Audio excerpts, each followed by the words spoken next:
तो दोस्तों आज मैं एक्सप्लेन करने वाला हूँ 2022 में आई मूवी लाइगर को। इसकी IMDb रेटिंग है 2.5 आउट ऑफ 10 जो कि मूवी के हिसाब से काफी सही है, क्योंकि जिस हिसाब से मूवी है उस हिसाब से इसकी इतनी ही रेटिंग होनी चाहिए। मैं मूवी को एक्सप्लेन करूंगा, लेकिन उससे पहले अगर आप हमारे चैनल पर नए हैं तो नीचे लाल कलर से लिखे सब्सक्राइब को दबाकर ग्रे कर दें। इससे आप हमारे चैनल से जुड़ जाएंगे और आने वाली वीडियोस को देख पाएंगे। और जिन्होंने सब्सक्राइब करा हुआ है उनका बहुत बहुत शुक्रिया। आप लोग ऐसे ही चैनल से जुड़े रहिए, मैं आपके लिए वीडियोस लाता रहूंगा। और मुझे थोड़ा और करीब से जानने के लिए आप मेरे इंस्टाग्राम या फेसबुक अकाउंट को भी फॉलो कर सकते हैं, लिंक आपको डिस्क्रिप्शन में मिल जाएगा। तो मूवी की शुरुआत में हम लाइगर नाम के एक लड़के को देखते हैं जो कि अपनी माँ के साथ मुंबई शहर में रहकर चाय का ठेला चलाता था। लाइगर के पिता नहीं थे तो उसकी माँ ने ही उसे पाल पोस कर बड़ा किया था और माँ का सपना था कि उनका बेटा अपने पिता की तरह बहुत बड़ा फाइटर बने। दरअसल लाइगर के पिता मिक्स्ड मार्शल आर्ट यानी कि MMA के बहुत बड़े फाइटर थे और उन्होंने कई चैंपियनशिप जीती थी, पर एक नेशनल फाइट में लड़ते लड़ते वो मारे गए। फिर उसके बाद से माँ ने अपने बेटे का नाम लाइगर रखते हुए उसे बड़ा किया और सारे कष्टों को सहते हुए लाइगर ने थोड़ा बहुत मार्शल आर्ट सीख लिया। पर उसके अंदर एक दिक्कत थी कि वो हकलाता था, जिसकी वजह से लोग उसका काफी मजाक उड़ाते थे। पर लाइगर भले ही बोलने में अटकता हो लेकिन फाइटिंग में उतना ही तेज था। लाइगर को अभी भी काफी ट्रेनिंग की जरूरत थी और उसे चैंपियनशिप में फाइट करना था, इसीलिए वो एक मार्शल आर्ट सिखाने वाले एक मास्टर के पास जाता है और उनसे फ्री में उसे सिखाने को कहता है, क्योंकि उनके पास इतने पैसे तो थे नहीं कि फीस दे सकें। मास्टर उन्हें फ्री में सिखाने को मना कर देते हैं कि तभी माँ बताती हैं कि सालों पहले आप लॉयन बलराम नाम के फाइटर से हार गए थे और वो फाइनल में गया लेकिन मारा गया। वही लॉयल बलराम मेरे पति थे और ये लड़का उनका ही बेटा है जो कि पूरे जोश के साथ भरा हुआ है लड़ने को, इसीलिए आपको इसे सिखाना ही होगा क्योंकि इसमें बहुत दम है। मास्टर थोड़ी देर कुछ सोचते हैं और फिर उसे सिखाने के लिए मान जाते हैं। अब लाइगर वहाँ जीत कोंडू नाम की मार्शल आर्ट सीखने के लिए आने लग जाता है, पर मास्टर उसे बाकी स्टूडेंट्स के साथ ट्रेनिंग नहीं देते बल्कि उसे वहाँ की साफ सफाई करने के लिए रख देते हैं। लाइगर वहाँ साफ सफाई धुलाई का काम खुशी खुशी कर रहा होता है, क्योंकि इसी बहाने वो वहाँ की चीजों को और लोगों को देखकर उनके मूव्स को सीख रहा होता है। वहाँ पर ट्रेनिंग लेने वाले बाकी विद्यार्थी लाइगर को पसंद नहीं करते थे और उसे हकला बुलाकर और नीचा दिखाकर उसकी बेइज्जती करते थे। उनके बीच थोड़ी नोकझोंक भी हो जाती है और लाइगर और उन सभी विद्यार्थियों के बीच 36 का आंकड़ा हो जाता है। मास्टर लाइगर को हमेशा यही सिखाते थे कि अगर तुम्हें अपनी जिंदगी में कामयाब होना है और अपने सपने को पूरा करना है तो लड़कियों से दूर रहो और अपने गोल पर फोकस करो।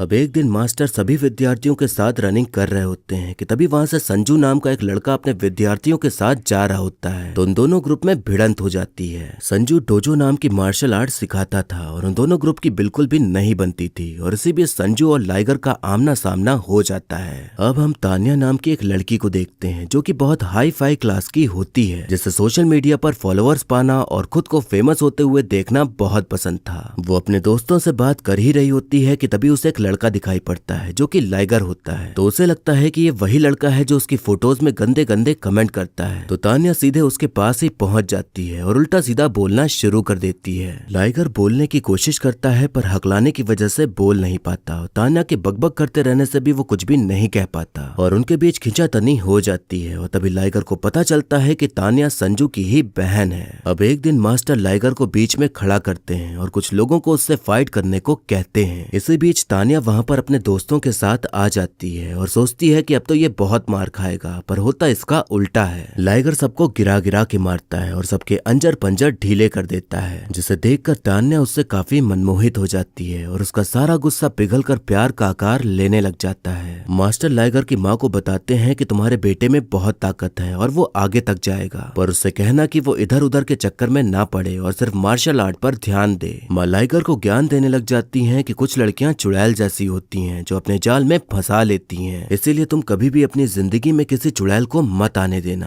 पर तभी वहाँ तान्या आ जाती है और लाइगर को अपनी बाहों में लेकर बताती है कि उसे उससे प्यार हो गया है और वो उसके साथ समय बिताना चाहती है। माँ और मास्टर दोनों के समझाने के बाद भी लाइगर लड़की के चक्कर में फंस ही जाता है और अब वो भी तान्या के करीब जाते हुए उससे मिलना जुलना शुरू कर देता है। अब एक दिन माँ पूजा करने के लिए मंदिर जाती हैं, तो उन्हें वहाँ तान्या मंत्र का जाप करते हुए दिखती है, तो उनके मन में ये आता है कि काश ऐसी संस्कारी लड़की उनकी बहू बन पाती। तभी तान्या अपनी साड़ी खोल लेती है और पता चलता है कि वो तो रील बना रही थी। ये देखकर माँ को बहुत गुस्सा आ जाता है और उन दोनों में काफी कहासुनी हो जाती है। तभी वहाँ लाइगर आ जाता है, तो माँ कहती है कि चाहे जो हो जाए लेकिन तुम इसके जैसी किसी भी लड़की को मेरे घर मत लाना। अब जब सभी विद्यार्थियों को पता चलता है कि तान्या और लाइगर के बीच प्यार के फूल खिल रहे हैं तो सभी उसके दोस्त बन जाते हैं और काफी अच्छे से बातचीत करना शुरू कर देते हैं। सभी को ये शक हो रहा था कि लाइगर तो ठीक से बोल भी नहीं पाता, तो तान्या उससे कैसे आकर्षित हो गई। और ये बात लाइगर के मन में भी आशंका पैदा कर देती है कि तान्या को ये सच पता भी है या नहीं। अब इस बात की पुष्टि करने के लिए लाइगर तान्या से मिलने जाता है तो पाता है कि वो मदिरा पीकर टल्ली है और लाइगर को देखते ही उसने उसकी माँ के साथ जो बर्ताव किया था उसके लिए माफी मांगने लग जाती है। तभी लाइगर हकलाते हुए पूछता है कि तुम्हें मेरे हकलाने से कोई दिक्कत तो नहीं। तो तान्या कहती है कि मुझे तुम्हारा हकलाना बहुत पसंद है और तुम भी बहुत पसंद हो। और इतनी बातचीत होने के बाद उनकी बातें और गहरी होने लग जाती हैं। अगले दिन तान्या के भाई संजू को पता चलता है कि तान्या उस ग्रुप के किसी लड़के के साथ थी, तो तान्या लाइगर का नाम लेने के बजाय उसके मित्र का नाम ले लेती है। तान्या के झूठ के चलते संजू लाइगर के दोस्त को इतना मारता है कि उसके पूरे बदन पर प्लास्टर चढ़ जाता है। जब ये बात मास्टर को पता चलती है तो वो लाइगर पर बहुत गुस्साते हैं क्योंकि वो तो उसे एक फाइटर बनाना चाहते थे, पर उनके मना करने पर भी वो लड़की के चक्कर में पड़ गया था। अब माँ को भी पता चल जाता है कि लाइगर को प्यार हो गया है, वो भी उस लड़की से जिससे झगड़ा हुआ था, तो वो उस पर बहुत चिल्लाती हैं। तभी माँ उसे एक तस्वीर के सामने ले जाकर खड़ा करती हैं जो कि बहुत बड़े फाइटर मार्क एंडरसन की थी और पूछती हैं कि ये तुम्हारे लिए क्या मायने रखते हैं। लाइगर कहता है कि ये मेरी प्रेरणा है और मैं अपनी जिंदगी में एक बार इनसे मिलकर सेल्फी लेना चाहता हूँ। माँ कहती हैं कि इसकी फोटो जैसे तुमने लगाई वैसे तुम्हारी फोटो कोई और लगाए, ऐसा काम करना है तुमको, जिसके लिए मेहनत करनी पड़ती है और ऐसे लड़कियों के पीछे भागने से कुछ नहीं होगा।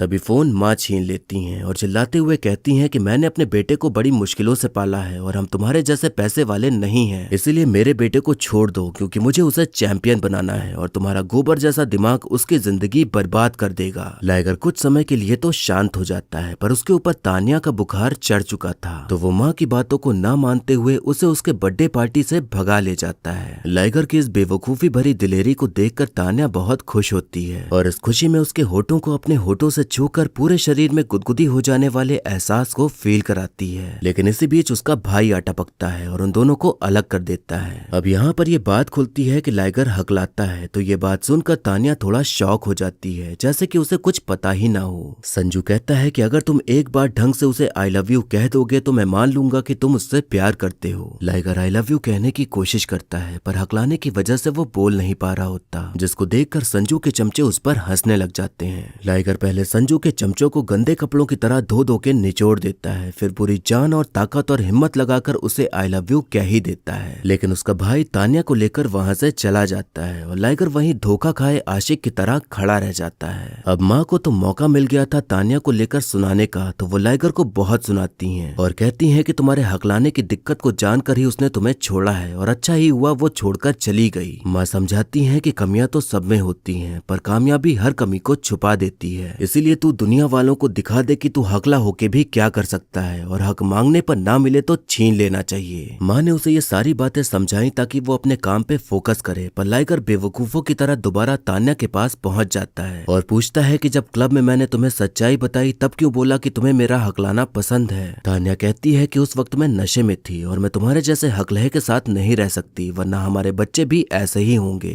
एक बार फिर से अपनी बेइज्जती करवाने के बाद अब जाकर लाइगर के भेजे में ये बात आती है कि लड़की के पीछे भागने का कोई मतलब नहीं है और अब वो पूरे मन से और ठुकरा के मेरा प्यार मेरा इंतकाम देखेगी वाले गाने की फीलिंग की तरह अपने मार्शल आर्ट्स की प्रैक्टिस करने लग जाता है। अब नेशनल चैंपियनशिप का समय आ जाता है, तो लाइगर भरपूर जोश और ताकत के साथ एक एक करके सबको नॉकआउट करते जा रहा होता है और धीरे धीरे फाइनल की ओर बढ़ रहा होता है। जब वो फाइनल्स में पहुंच जाता है तो उसके सामने मुकाबले के लिए खड़ा होता है तान्या का भाई संजू। तान्या उस वक्त वीडियो कॉल के जरिए अपने भाई को सपोर्ट कर रही होती है और उसे यही लग रहा होता है कि उसका भाई लाइगर को पीट देगा, पर होता उसका उल्टा है। लाइगर संजू को हराते हुए वो फाइट जीत जाता है और बन जाता है नेशनल चैंपियन, जिस बात से उसके मास्टर, उसकी माँ, उसके दोस्त बहुत खुश होते हैं। लेकिन तान्या का 5 कोने का मुंह बन जाता है। इस चैंपियनशिप को जीतने के बाद अब हर जगह लाइगर के ही चर्चे होने लग जाते हैं और वो काफी फेमस हो जाता है। अब मास्टर लाइगर को लेकर एक बोर्ड मीटिंग रखते हैं जहाँ पर बड़े ओहदे पर बैठने वाले सभी लोग आए हुए थे और वो लाइगर को MMA की इंटरनेशनल चैंपियनशिप में भेजने की बात रखते हैं। सभी मेंबर्स ऐसा करने के लिए मना कर देते हैं क्योंकि उससे उनका प्रॉफिट नहीं हो रहा था, क्योंकि इंडिया में ये चीज इतनी फेमस नहीं थी। तो अब लाइगर का इंटरनेशनल चैंपियनशिप बनने में रुकावट सी आ जाती है। इंटरनेशनल चैंपियनशिप में रजिस्ट्रेशन कराने के लिए 20 लाख रुपए चाहिए थे, जो कि बोर्ड मेंबर्स ने देने को मना कर दिया था। तो अब सभी लोग दिमाग लगा रहे होते हैं कि इतने पैसे कहाँ से लाएं। तभी वहाँ पर एक आदमी आता है जिसको लाइगर ने एक बार मुसीबत से बचाया था, तब वो उसकी मदद करने के लिए आ गया था। वो आदमी लास वेगस में रहने वाले एक अमीर आदमी पांडे को फोन मिलाता है और सब कुछ बताते हुए उसे पैसे देने के लिए मना लेता है। पांडे लाइगर से कहता है कि मैं तुम्हें एक ही शर्त पे स्पॉन्सर कर सकता हूँ, और वो है कि तुम यहाँ पर आके जीतोगे और हमारे देश का झंडा यहाँ पर लहराओगे।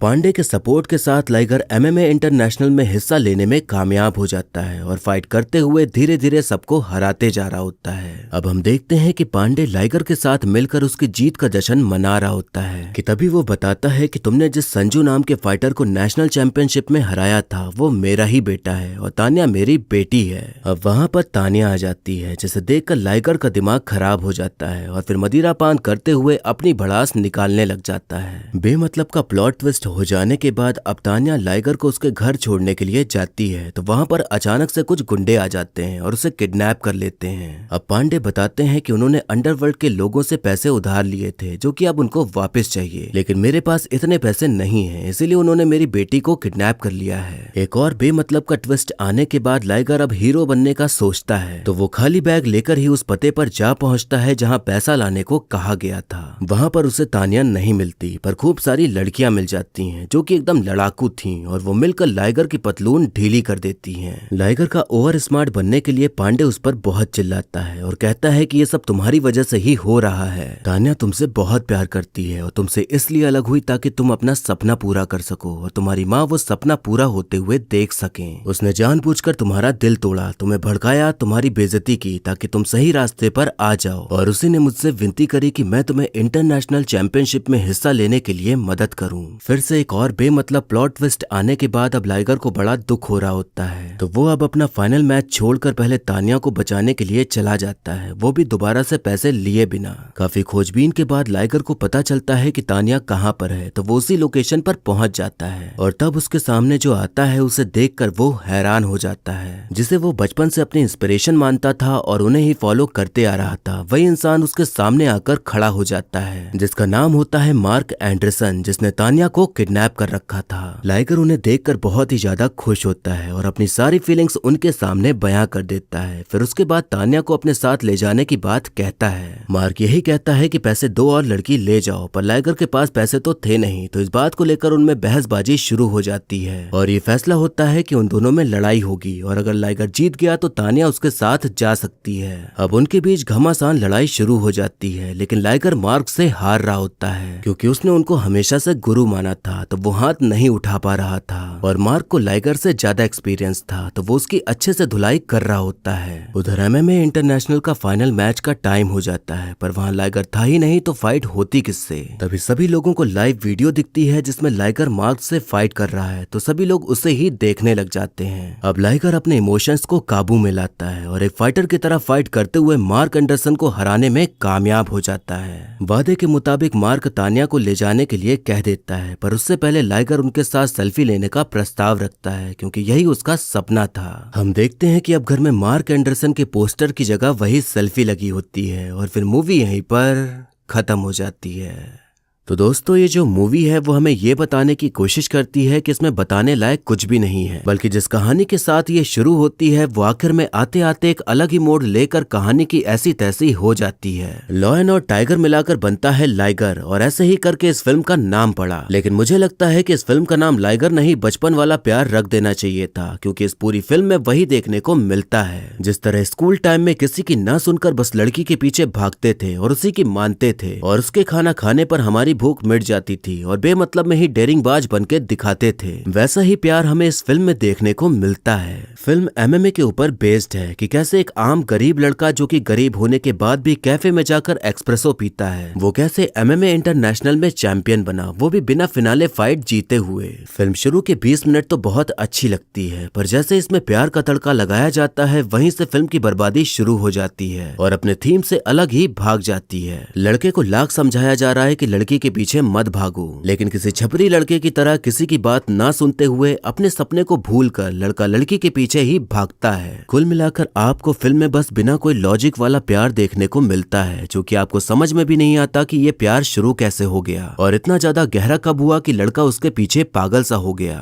फिल्म में देखने मिलता है कि अगर आपको अपनी जिंदगी में कामयाब होना है तो पहले आपको धोखा खाना होगा। कोई आपकी बेइज्जती करके जाए तो ही आपके अंदर खून खौलेगा और आप कामयाब हो पाएंगे। जब आपके पास टैलेंट है और आपको सपोर्ट करने वाले लोग हैं तो आपको किसी के धोखे की और अपनी बेइज्जती का इंतजार नहीं करना होता, बल्कि अपना काम करते हुए खुद से कामयाब होना होता है। माँ इतना समझाती रही पर उनकी बात की कोई वैल्यू नहीं, बल्कि एक लड़की द्वारा बेइज्जती करने पर बुद्धि आई कि उसे कामयाब होना है तो ये तो कोई बात नहीं हुई। जो आपके साथ खड़े हैं आपका साथ देने के लिए, आपको उनके लिए कामयाबी पानी चाहिए और उनके लिए कुछ करना चाहिए। और साफ साफ गलती लड़के की है, क्योंकि हर कोई समझा रहा था कि अपने काम पर फोकस करो, पर उससे तो प्यार की बरैया ने काट खाया था, तो किसी के समझाने पर भी नहीं समझ रहा था। फिल्म में ये बार बार कहा गया है कि लड़की के पीछे मत पड़ना वरना कभी भी कामयाब नहीं हो पाओगे। ये बात काफी ज्यादा गलत है, क्योंकि अगर आपका पार्टनर सपोर्टिव हो, आपके सपने को समझता हो और आपको समझता हो तो ये फर्क ही नहीं पड़ता कि आप सिंगल रहकर ही कामयाब हो सकते हो। अब लड़का छपरीपना पे उतर आया था और कुछ भी समझाने के बाद भी वो अपना काम छोड़कर घूमी घूमी करने में लगा था, तो गलती तो उसकी ही है।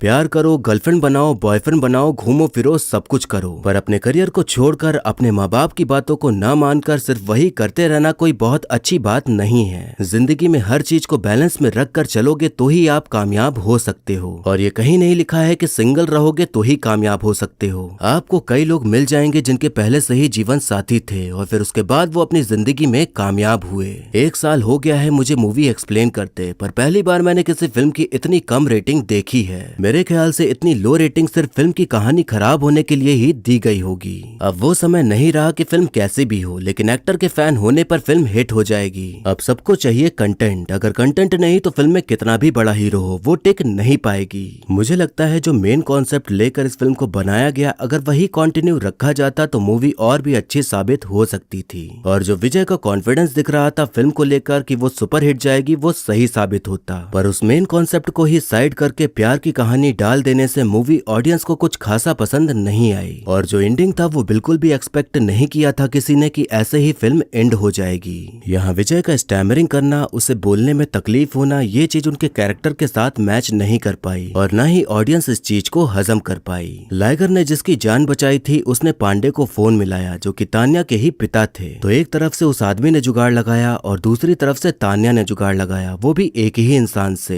तो इतना ज्यादा इत्तेफाक कैसे हो सकता है? पर मूवी है तो कुछ भी हो सकता है। MMA इंटरनेशनल चैंपियनशिप के फिनाले में सभी लाइगर के आने का वेट कर रहे हैं, पर फिर सब लोग उस फाइट को देखने लग जाते हैं जो लाइगर कहीं और ही कर रहा है। अब ये रियल में तो नहीं हो सकता, पर मूवी है तो कुछ भी हो सकता है। तान्या अपने दोस्तों के साथ एकदम बन ठन के प्रैक्टिस एरिया में घुस आती है, लेकिन उसे रोकने वाला कोई नहीं और वहाँ कोई नियम भी नहीं कि किसी बाहरी का ऐसे घुसे आना अलाउ नहीं। रियल में तो ऐसा नहीं होता, पर मूवी है तो कुछ भी हो सकता है। जो अंडरवर्ल्ड डॉन है वो बहुत फेमस MMA चैंपियन है, तो ये लॉजिक बिल्कुल भी समझ नहीं आया कि एक चैंपियन डॉन कैसे बन गया। और जब फाइट हो रही है तो सब उसे देख रहे हैं, जबकि वहाँ पर पुलिस आ जानी चाहिए थी और डॉन को पकड़ लेना चाहिए था। माइक टायसन का कैमियो काफी ज्यादा बुरी तरीके से पेश किया गया है, जो कि बिना लॉजिक के नजर आते हुए बहुत बेकार सा लगा। अब एक्टिंग की बात करें तो नो डाउट विजय ने अपने ऊपर बहुत काम किया है और इस फिल्म के लिए अपनी बॉडी का शेप ही बदल डाला और एक्टिंग भी सही देखने को मिलती है, पर फिल्म की कहानी के चलते उनकी सारी मेहनत बेकार हो गई। राम्या कृष्णन का रोल है कि उन्होंने बहुत कुछ सहा है, बहुत कुछ देखा है, जिसकी वजह से वो एकदम कठोर बन गई, लेकिन उनका कैरेक्टर इतना लाउड है कि वो हर टाइम चिल्लाते हुए नजर आती हैं और कहीं कहीं ये फील होता है कि वो अभी भी बाहुबली की शिवगामिनी के कैरेक्टर में ही हैं। अनन्या पांडे और चंकी पांडे बाप बेटी का रोल ठीक ही देखने को मिलता है और इस बारे में ज्यादा बातचीत करने को है नहीं। रोनित रॉय का रोल सही था, पर वो एक मास्टर होने के बाद सिर्फ बतियाते हुए ही नजर आते हैं, तो अगर उनके लिए कुछ फाइट्स रखी जाती तो देखने में काफी मजा आता और ये कैरेक्टर निखर के बाहर आता।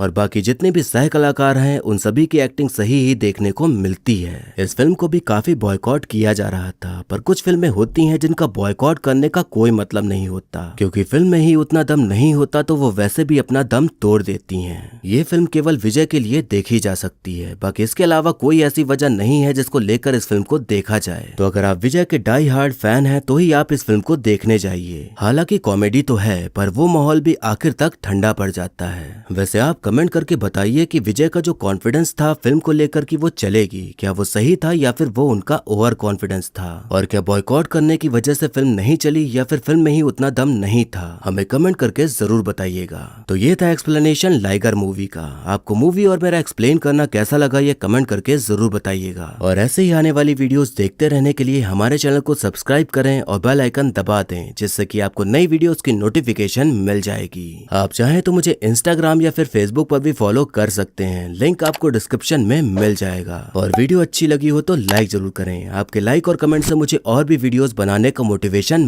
मिलता है। तो मिलते हैं नेक्स्ट वीडियो में, तब तक के लिए टाटा बाय बाय और नमस्ते।